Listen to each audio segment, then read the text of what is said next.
ఇదిగో ఈ market intervention చేశామని ఎందుకు గట్టిగా చెప్పలేకపోయారు?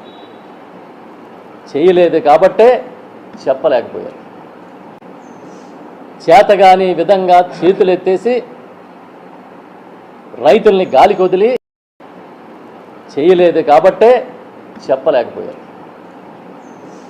చేతగాని విధంగా చేతులెత్తేసి రైతుల్ని గాలికి వదిలి మార్కెట్లో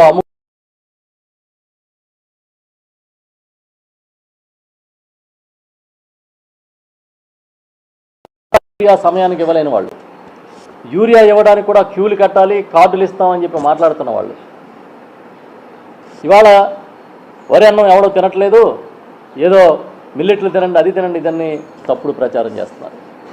అసలు ఈ రాష్ట్రంలో జొన్న అన్నం దగ్గర నుంచి వరి అన్నం తినాలి అనే దానికి తీసుకొచ్చింది మీ నాయకుడే బాబు, మీ చంద్రబాబు నాయుడు గారి మామగారు ఎన్టీ రామారావు గారు. ఆ రోజు 2 రూపాయల కిలో బియ్యం పథకం పెట్టాడు. ఆ తర్వాత రాజశేఖర రెడ్డి గారు దాన్ని కిలో రూపాయి చేశారు. 10 మంది పట్టెడు అన్నం తినాలనే కోరికతో ఆ నాయకులు పనిచేస్తే నువ్వు యూరియా ఇవ్వలేక, మార్కెట్ క్రియేట్ చేయలేక అసలు వరి పండించొద్దని ప్రచారం చేస్తూ ఉన్నాడు. ఇదెక్కడి చోద్యం? ఇదెక్కడి న్యాయం?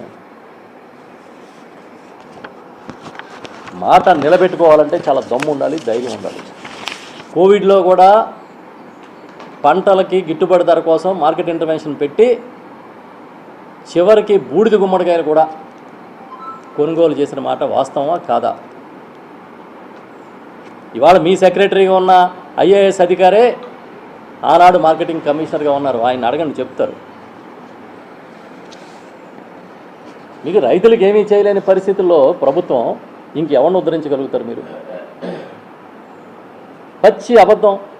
మొదటి సంవత్సరం అన్నదాత సుఖీభావ ఎత్తేసారు మొత్తం. ఏదో ఇచ్చినట్టుగా అడ్వర్టైజ్మెంట్లు ఇస్తారు.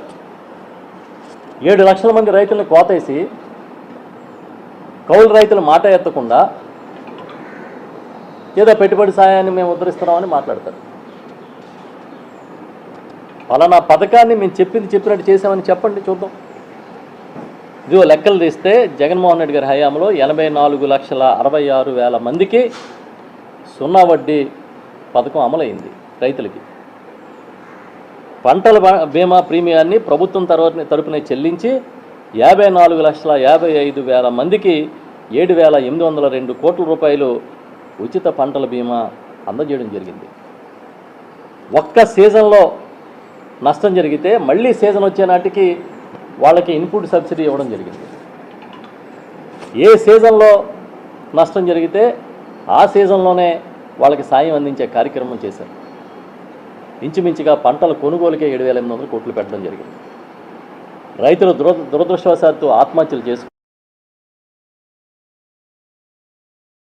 కలెక్టర్ల ద్వారా, స్థానిక ఎమ్మెల్యేల ద్వారా 48 గంటల లోపల అందించిన ఆపద్బాంధవుడిలాగా పనిచేసిన జగన్మోహన్ రెడ్డి గారు ఎక్కడా?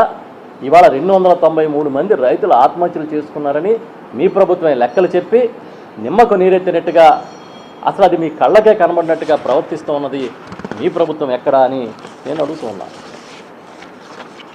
ఇప్పటి ముప్పటిగా అప్పులు చేయడం, మీరేదో పెద్ద చాణక్యుల్లాగా బిల్డప్లు ఇవ్వడం, ఎదర వాళ్ళకి ఏమీ తెలియదు అన్నాం.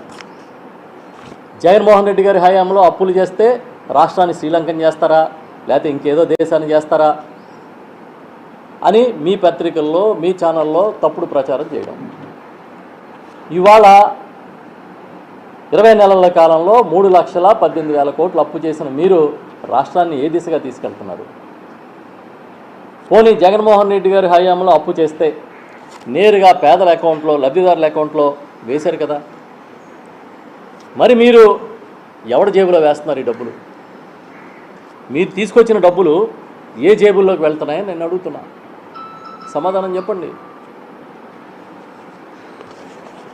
మొన్న మా నాయకుడు జగన్మోహన్ రెడ్డి గారు పత్రికా సమావేశంలో చాలా డీటెయిల్డ్గా ఏ విధంగా ఆర్థిక రంగంలో ప్రభుత్వం విఫలమవుతుందో చెబితే, ఏ విధంగా అవినీతి చేస్తున్నారో, ఏ రకంగా రాష్ట్ర భవిష్యత్తుని నాశనం చేస్తున్నారో చెబితే దాని మీద ఆర్థిక శాఖ మంత్రి పయ్యావుల కేశవ్ గారు మాట్లాడినట్టు చూశాం. మరోసారి అందమైన అబద్ధాలను అల్లి పాపం ప్రజల్ని భ్రమల్లో ఉంచుదామనే తాపత్రయం పడుతున్నట్టుగా కనిపిస్తూ ఉంది. మేము అడుగుతున్నాం, కొన్ని ప్రశ్నలు సూటిగా అడుగుతున్నాం, సమాధానం చెప్పండి. గత 2 సంవత్సరాల్లో రెవెన్యూ లోటు, ద్రవ్య లోటు ఎవరూ ఊహించని విధంగా పెరిగిన మాట వాస్తవమా కాదా? నేను సూటిగా అడుగుతున్నా. 2023-24తో పోలిస్తే 2024-25లో రెవెన్యూ లోటు 38,683 కోట్ల నుంచి 60,285 కోట్లకు పెరిగిన మాట నిజమా కాదా?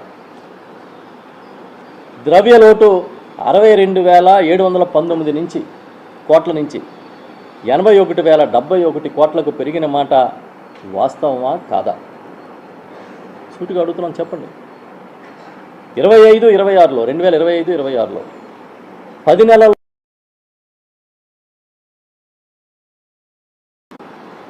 ద్రవ్య లోటు 87,674 కోట్లకు పెరగలేదా? ఇంకా ఇవన్నీ కాకుండా ఇబ్బడి ముబ్బడిగా మీరు చేస్తున్న అప్పులు, అసలు ఆర్థిక నిర్వహణ అస్తవ్యస్తంగా అయిపోయింది ఈ రాష్ట్రంలో అనడానికి ఇవన్నీ సాక్ష్యాలు కావా? 2024-25లో మొదటి సంవత్సరం మీ అధికారంలోకి వచ్చాక బడ్జెట్ అప్పులు ఎంత ఉన్నాయని చూస్తే 81,082 కోట్లు. కాగ్ ప్రకారం చూస్తే 2025-26లో బడ్జెట్ అప్పులు 1,82,000 కోట్లు. ఇవి కాకుండా ఏపీ ఎండిసి ద్వారా 9,000 కోట్లు, బెవరేజెస్ కార్పొరేషన్ ద్వారా 11,850 కోట్లు, మీరు చెబుతున్న అమరావతి కోసం 47,000 కోట్లు, ఇవన్నీ కలిగితే ఇప్పటికే 2.5 లక్షల కోట్లు అయింది. ఇంకా మీరు బయటకు కనబడకుండా తెచ్చిన ఆ బదుళ్ళు ఈ బదుళ్ళు చేబదుళ్ళు కలిపితే 3,18,000 కోట్లు చేరింది. మీరు అనౌన్స్ చేయండి అఫీషియల్ కూడా అబద్ధాలు ఆడితే ప్రజలకు అర్థం చేసుకోలేనుకుంటున్నారా? లేకపోతే ప్రతిపక్షాల దగ్గర లెక్కలు లేవనుకుంటున్నారా? మేము తెచ్చిన ప్రతి రూపాయి ప్రజల జేబుల్లోకి వెళ్తే మీరు తెచ్చిన ప్రతి రూపాయి ఎవరి జేబులోకి వెళ్తుందని మేము అడుగుతున్నాం కదా, చెప్పమని అడుగుతున్నాం. ఇంకా చిత్రం ఏంటంటే, నిన్న మొన్న కలెక్టర్స్ కాన్ఫరెన్స్ జరిగింది. అధికారులందరినీ కూర్చోబెట్టుకుని గంటల ప్రవచనాల మీద ప్రవచనాలు చంద్రబాబు గారు చెప్తూనే ఉన్నారు. ఆయన అంటే ఇప్పుడు కాదు, మొదటిసారి, ఇది 4వ ముఖ్యమంత్రి. ఎప్పుడూ కూడా మంచి ఏదైనా జరిగి కొద్దిగా పేరు ఏదైనా వస్తే ఆయన అకౌంట్, తప్పులు జరిగి విమర్శలు వస్తే అధికారుల అకౌంట్.